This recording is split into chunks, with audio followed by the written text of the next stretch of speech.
નમસ્કાર વિદ્યાર્થી મિત્રો, કેમ છો બધા? મજામાં ને? આપણે ભૂમિતિની અંદર હવે ફરી નવો ચેપ્ટર શરૂ કરીએ છીએ, જે છે તમારું વર્તુળ. આપણે આગળ વિડીયોમાં જોઈ ગયા ત્રિકોણ, એના દાખલા વિશે આપણે માહિતી મેળવી લીધી. હવે આપણે આવે છે વર્તુળ. તો વર્તુળની અંદર સૌથી પહેલા જોઈએ તો વર્તુળ કોને કહેવામાં આવે છે, અને આપણે વર્તુળ દોરવા માટે હંમેશા પરિકરનો ઉપયોગ કરીએ છીએ. આપણે બધાને ખબર જ છે કે ધોરણ 3 અને 4 ની અંદર આવે છે, અને પરિકરથી તમે માહિત છો, અને કંપાસ પેટીના સાધનોથી પણ તમે માહિતગાર છો, બરાબર? હવે અહીંયા આપણે જોઈએ તો વર્તુળ એટલે શું, એની વ્યાખ્યા સ્પષ્ટ કરીએ તો અહીંયા જોઈએ કે કોઈ પણ એક નિશ્ચિત બિંદુથી સમાન અંતરે, સમાન એટલે કે સરખા, સમાન અંતરે આવેલા તમામ બિંદુઓના સમૂહને વર્તુળ કહે છે. અહીંયા મેં તમને આકૃતિ પણ દોરેલી છે, અને આકૃતિમાં સમજાવું છું કે વર્તુળ કોને કહેવાય છે. તો કે કોઈ એક નિશ્ચિત બિંદુ, તો સૌથી પહેલા એક બિંદુ લેવાનું છે. આપણે વર્તુળ દોરીએ છીએ, પરિકરનો ઉપયોગ કરીએ છીએ, અને પરિકર ખબર છે, તો પરિકર કોને કહેવાય આપણે બધાએ જોયેલું છે. પરિકર એટલે શું અને પરિકર કોને કહેવાય? તો પરિકરનો માપ લેવાનું છે. તો પરિકર એટલે આપણે કંપાસ પેટીના સાધનની અંદર આવું પરિકર આવે છે, બરોબર? આના આધારે આપણે વર્તુળ દોરીએ છીએ. તો વર્તુળ દોરવા માટે તમારો પોઈન્ટ વાળો ભાગ છે એ તમારો એક ફિક્સ જગ્યા હશે. આપણે અહીંયા આવી રીતના ફિક્સ જગ્યા મૂકી અને વર્તુળ દોરીએ છીએ, બરાબર? મેં અહીંયા અગાઉથી દોરીને બતાવ્યું છે કે જેથી કરીને તમને આ દેખાય નહીં, એટલા માટે તમને આગળથી દોરીને બતાવ્યું. આવી રીતે આ ચોક્કસ માપ હોય છે. અહીંયા જે પોઈન્ટ આવે છે તમારો અણીવાળો ભાગ, એ તમારું એક નિશ્ચિત બિંદુ એટલે કે ચોક્કસ બિંદુ છે. એ બિંદુથી લઈને તમારે વર્તુળ દોરવાનું છે. તો વર્તુળ કોને કહેવામાં આવે છે? તો કોઈ એક નિશ્ચિત બિંદુથી સમાન અંતરે આવેલા તમામ બિંદુઓના સમૂહને વર્તુળ કહે છે. અહીંયા મેં આખું એક વર્તુળ દોરેલું છે, અને એ વર્તુળ દોરવા માટે આ પરિકરનો ઉપયોગ કરેલો છે, અને જે વચ્ચેનું બિંદુ છે એક નિશ્ચિત બિંદુ કરેલું છે. એના બિંદુઓના તમામ સમૂહને એટલે કે સમાન અંતરે આવેલા, અહીંયા એક વર્તુળ દોરેલું છે, આ સમાન અંતરે વર્તુળની ફરતી બાજુ, અહીંયા મેં બિંદુ પણ દોરેલા છે. આ વર્તુળ છે, આ વર્તુળની ફરતી બાજુ આ બિંદુ આવેલા છે. એ બિંદુઓના સમૂહને વર્તુળ કહે છે. કે આ બિંદુઓને જોઈન કરો એટલે તમારું આ વર્તુળ બની જાય છે, અને તમારું નિશ્ચિત બિંદુ આ છે. આ એટલે કે આ P દર્શાવેલો છે એ તમારું નિશ્ચિત બિંદુ છે. તો વર્તુળ કોને કહેવાય? તો કે કોઈ એક નિશ્ચિત બિંદુથી સમાન અંતરે આવેલા તમામ બિંદુઓના સમૂહને વર્તુળ કહેવામાં આવે છે. વર્તુળ દોરીને બતાવેલું છે, અને બિંદુઓના સમૂહો પણ તમને દોરીને બતાવેલા છે. હવે જે આપેલું છે એ તમારું P બિંદુ છે. હવે એને કેન્દ્ર બિંદુ કહેવામાં આવે છે. તો કેન્દ્ર બિંદુ કેમ? તો કે કેન્દ્ર બિંદુ એટલે કે વર્તુળના મધ્યમાં આવેલા બિંદુને વર્તુળનું કેન્દ્ર બિંદુ કહે છે. આ જે આવેલું છે એ તમારું નિશ્ચિત બિંદુ છે, અને એ વર્તુળના મધ્યમાં આવેલું છે, એટલે તેને કેન્દ્ર બિંદુ કહેવામાં આવે છે. આપણે ઘણીવાર ન્યૂઝમાં એવું સાંભળતા હોઈએ છીએ કે આ જગ્યાએ ભૂકંપ થયો છે, તો એનું કેન્દ્ર બિંદુ કઈ છે? તો આજુબાજુના ગામમાં ભૂકંપની બધી અસરો થતી હોય છે. તો મેઇન કઈ જગ્યાએ ભૂકંપ થયો છે એ આપણે બિંદુ શોધવું હોય તો એ જગ્યા આપણે પેલા રિસર્ચ દ્વારા આપણે જગ્યા શોધીએ છીએ. તો જે જગ્યાએથી ભૂકંપ ઉત્પન્ન થતો હોય એને એનું કેન્દ્ર બિંદુ કહેવામાં આવે છે. આપણે ન્યૂઝમાં સાંભળતા જ હોઈએ છીએ. તો કેન્દ્ર બિંદુ એટલે કે વર્તુળની અંદર આવેલા મધ્યમાં આવેલા બિંદુને આપણે કેન્દ્ર બિંદુ કહીએ છીએ. અહીંયા P છે એ તમારું કેન્દ્ર બિંદુ છે. ત્યાર પછી અંદર આવે છે ત્રિજ્યા. તો ત્રિજ્યા કોને કહેવાય છે? તો અહીંયા જે રેખાખંડનું એક અંત્ય બિંદુ વર્તુળનું કેન્દ્ર હોય અને બીજું અંત્ય બિંદુ વર્તુળ પર હોય તેવા રેખાખંડને વર્તુળની ત્રિજ્યા કહે છે. વિદ્યાર્થી મિત્રો, ખાસ ધ્યાન આપીશું. ત્રિજ્યા એટલે શું? ત્રિજ્યાની વ્યાખ્યા સમજવાની છે સ્પષ્ટ, અને એની કઈ રીતે ત્રિજ્યા કહેવાય છે એ. તો અહીંયા તમને વર્તુળ આપેલું છે, જે રેખાખંડનું એક અંત્ય બિંદુ વર્તુળનું કેન્દ્ર હોય. તો અહીંયા આકૃતિમાં તમને આપેલું છે આ મધ્ય બિંદુ છે, એને વર્તુળનું કેન્દ્ર કહેવામાં આવે છે, કેન્દ્ર બિંદુ કહેવામાં આવે છે. આ વર્તુળનું કેન્દ્ર બિંદુ છે તમારું A, અને બીજું અંત્ય બિંદુ વર્તુળ પર હોય. તો કે આ જે વર્તુળ દોરેલું છે અહીંયાથી લઈને અહીંયા તમારું આ બીજું બિંદુ આપેલું છે, અહીંયા તમને સમૂહ દર્શાવેલા હતા ને એ જ રીતે અહીંયા તમને એક બીજું બિંદુ આપેલું છે, આ વર્તુળની અંદર આપેલું છે, એ કેન્દ્ર બિંદુ છે અને બીજું અંત્ય બિંદુ ક્યાં હોય છે તો કે વર્તુળ પર. તો આ વર્તુળ દોરેલું છે એના પર આપેલું છે આ તમારું બીજું બિંદુ. તો કે બીજું અંત્ય બિંદુ હોય છે એ રેખાખંડ અહીંયા એટલે કે વર્તુળનું અંત્ય બિંદુ એક કેન્દ્ર બિંદુ હોય છે અને બીજું વર્તુળ પર હોય છે, એવા અંત્ય બિંદુને એટલે કે એવા રેખાખંડને વર્તુળની ત્રિજ્યા કહેવામાં આવે છે. હવે દાખલા તરીકે જોઈએ કે રેખાખંડ AB, અહીંયાથી આપણે કેન્દ્ર બિંદુને A નામ આપેલું છે અને વર્તુળ પર આવેલું બીજું બિંદુ છે એને B નામ આપેલું. તો રેખાખંડ AB એ વર્તુળની ત્રિજ્યા કહેવામાં આવે છે. અને આ ત્રિજ્યા છે એનું માપ કેવું હોય છે તો કે અડધું. વ્યાસ છે એના કરતા અડધું માપ હોય છે. તો તમને એમ થશે વ્યાસ એટલે શું, તો ત્રિજ્યા પછી આપણે પેલા વ્યાસની વ્યાખ્યા પણ શીખીશું. તો આ રેખાખંડ AB એ વર્તુળની ત્રિજ્યા કહેવામાં આવે છે. હવે એક જ વર્તુળની અંદર અસંખ્ય ત્રિજ્યાઓ હોય છે. તો કેવી રીતે, તમને અહીંયા એક રેખાખંડ દોર્યું છે એવી જ રીતે આમ અસંખ્ય ત્રિજ્યાઓ, તમે જેટલી રેખા દોરવી હોય એટલી તમે દોરી શકો છો. આ બધી જે રેખા દોરેલી છે એ વર્તુળની બધી ત્રિજ્યા કહેવામાં આવે છે. શું કહેવામાં આવે છે તો કે ત્રિજ્યા. હવે આ જે બધી વર્તુળમાં આવેલી ત્રિજ્યા છે એ બધી જ ત્રિજ્યાઓના માપ એક સરખા હોય છે.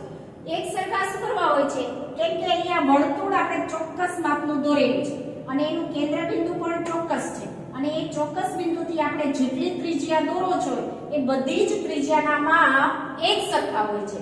અને આ ત્રિજ્યાના માપ એક સરખા હોય છે અને એ ત્રિજ્યા છે એ અડધા માપની હોય છે, એના કરતા વ્યાસ છે એ ડબલ હોય છે, એટલે કે વ્યાસ કરતા અડધા માપમાં ત્રિજ્યા હોય છે.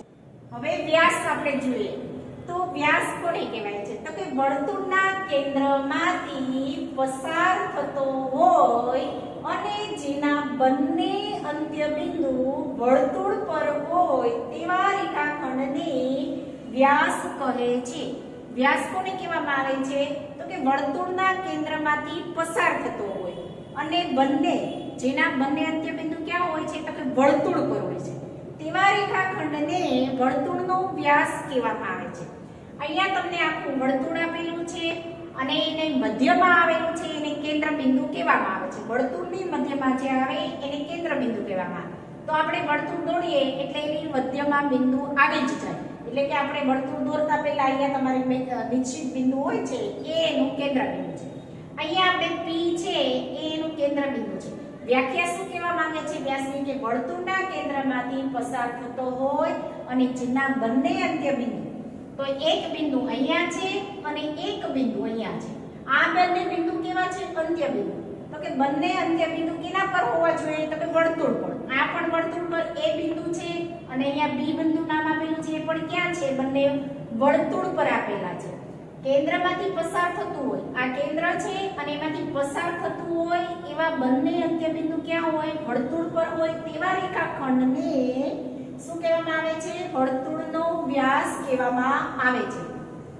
આ જે રેખાખંડ A અને B આ સુધીનું અંતર છે એને વ્યાસ કહેવામાં આવે છે અને આ વ્યાસનું અંતર છે એ ત્રિજ્યા કરતા ડબલ એટલે કે બમણું હોય છે.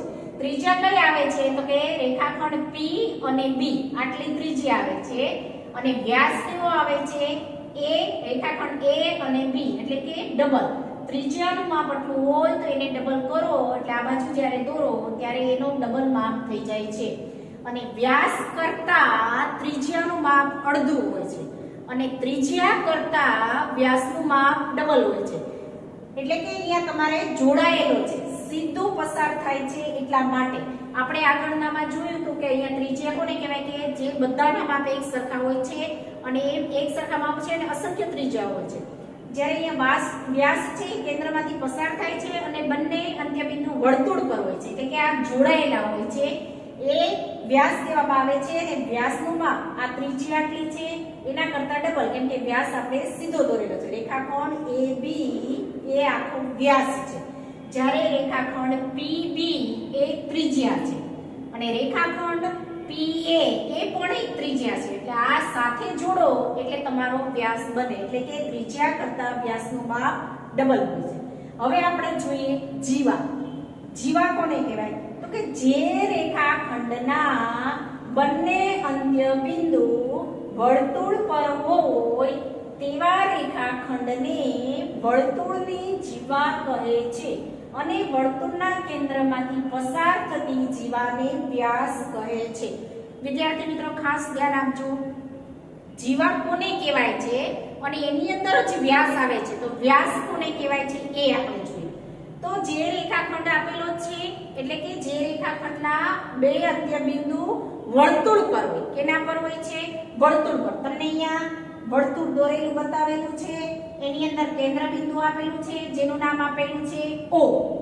હવે એ બે અંત્ય બિંદુ વર્તુળ પર હોય, એ કોઈ પણ જગ્યાએ હોય છે, તો એવા રેખાખંડને વર્તુળની જીવા કહે છે. અને વર્તુળના કેન્દ્રમાંથી આપણે અહીંયા જોયું હતું ને કે વર્તુળના કેન્દ્રમાંથી રેખાખંડ એવી પસાર થાય છે એને વ્યાસ કહેવામાં આવે છે. જ્યારે જીવાની અંદર આપણે જોઈએ તો કે અહીંયા વર્તુળના કેન્દ્રમાંથી પસાર થતી રેખા કઈ છે? તો કે રેખાખંડ P અને B ક્યાંથી પસાર થાય છે? વર્તુળના કેન્દ્રમાંથી. આ છે એ વર્તુળનો વ્યાસ કહેવામાં આવે છે. એટલે કે આ જીવાને વ્યાસ કહેવામાં આવે છે. આને જીવા પણ કહેવાય છે, પણ કેન્દ્રમાંથી પસાર થાય છે એટલે એને વ્યાસ કહેવામાં આવે છે. હવે બીજી જીવાઓ છે તો કે જો અહીંયા રેખાખંડ P અને Q આ જે આપેલી છે એ બધી જીવા છે. એટલે કે વર્તુળના બે અંત્ય બિંદુ પર આવેલા હોય એને બધાને જીવા કહેવામાં આવે છે. તો રેખાખંડ PQ અને રેખાખંડ AB અને રેખાખંડ QB આ બધી જ શું છે? તમારી જીવા કહેવામાં આવે છે. શું કહેવામાં આવે છે? જીવા. પણ આ જીવા છે એને વ્યાસ કહેવાય નહીં. કેમ કે વ્યાસ કોને કહેવાય છે? તો વર્તુળના કેન્દ્રમાંથી ફક્ત પસાર થતું હોય એને જ વ્યાસ કહેવામાં આવે છે. એ સિવાય વર્તુળમાં ગમે તે જગ્યાએથી પસાર થતી હોય એને જીવા કહેવામાં આવે. એટલે કે કોઈ પણ રેખાખંડ વર્તુળના બે અંત્ય બિંદુમાંથી પસાર થતો હોય તો એને જીવા કહેવામાં આવે છે. અને વર્તુળના કેન્દ્રમાંથી પસાર થતું હોય એને એ જીવાને વ્યાસ પણ કહેવામાં આવે છે. અને આ જીવા છે એ વર્તુળની મોટામાં મોટી જીવા કહેવામાં આવે છે. તો વર્તુળના વ્યાસને વર્તુળની જીવા કહેવાય છે, પરંતુ જીવાને વ્યાસ કહી શકાતો નથી. કેમ કે આ કેન્દ્રમાંથી પસાર થતું નથી એટલે આને વ્યાસ ન કહેવાય, આને ફક્ત જીવા કહેવાય. અને કેન્દ્રમાંથી પસાર થાય એને જ જીવાને વ્યાસ કહેવામાં આવે છે. હવે વર્તુળનો વ્યાસ છે એ વર્તુળની જીવા છે, પણ તે સૌથી મોટામાં મોટી જીવા જ કહેવામાં આવે છે. શું કહેવામાં આવે છે? સૌથી મોટામાં મોટી જીવા કહેવામાં આવે છે. હવે એક જ વર્તુળની અંદર અસંખ્ય એટલે કે જુદા જુદા માપની જીવાઓ જોવા મળે છે. મેં અહીંયા ત્રણ તમને દર્શાવેલી છે જીવા. રેખાખંડ PQ, રેખાખંડ AB અને રેખાખંડ QB આ બધી જીવાઓ છે. અને આ જીવાઓના માપ કેવા હોય છે? જુદા જુદા હોય છે. જ્યારે ત્રિજ્યામાં શીખાતા તો દરેક ત્રિજ્યાના માપ કેવા હોય છે? એક સરખા. જ્યારે વ્યાસમાં શીખાતા તો વ્યાસનું માપ કેવું હોય છે? તમારું ત્રિજ્યા કરતા ડબલ હોય છે. અને જ્યારે જીવામાં તમે જાઓ તો જીવાની અંદર તમારે જે માપ રેખાખંડ આપેલા છે એ બધાના માપ કેવા હોય છે? જુદા જુદા હોય છે. અને વર્તુળના કેન્દ્રમાંથી પસાર થાય છે એ સૌથી મોટી જીવા કહેવાય છે અને એને વ્યાસ પણ કહેવામાં આવે છે. જ્યારે આ બધી જીવાઓ છે એને વ્યાસ કહી શકાય નહીં. તો આવી જ રીતે આપણે આ વર્તુળની ત્રિજ્યા, વ્યાસ અને જીવા વિશે માહિતી મેળવી. હવે આગળ આપણે જોઈએ કે એના જીવા અને વ્યાસ એના માપ આપેલા હોય છે અને એના સૂત્રના આધારે એ સૂત્રનો ઉપયોગ કરી અને આપણે એના માપ શોધવાના રહેશે. આગળ આપણે શીખી ગયા એ પ્રમાણે હવે અહીંયા તમને સૂત્ર આપેલા છે અને સૂત્રના આધારે આપણે દાખલા પણ ગણીશું અને આકૃતિની આધારે પ્રશ્નોના જવાબ લખવાના છે. તો આપણે જોઈએ સૌથી પહેલા સૂત્ર. તો વ્યાસ શોધવો હોય તો એનું સૂત્ર કયું છે? તો વ્યાસ બરાબર 2 ગુણ્યા ત્રિજ્યા. વિદ્યાર્થી મિત્રો ખાસ ધ્યાન આપજો. સૂત્ર આવડશે તો જ તમને દાખલા આવડશે. એટલે આ સૂત્રને યાદ રાખવાના છે. સૂત્ર તમારા એક જ લાઈનના છે. વ્યાસનું સૂત્ર આપેલું છે તમને. તો વ્યાસ શોધવાનો હોય તો શું કરવાનું? તો વ્યાસ બરાબર 2 ગુણ્યા ત્રિજ્યા.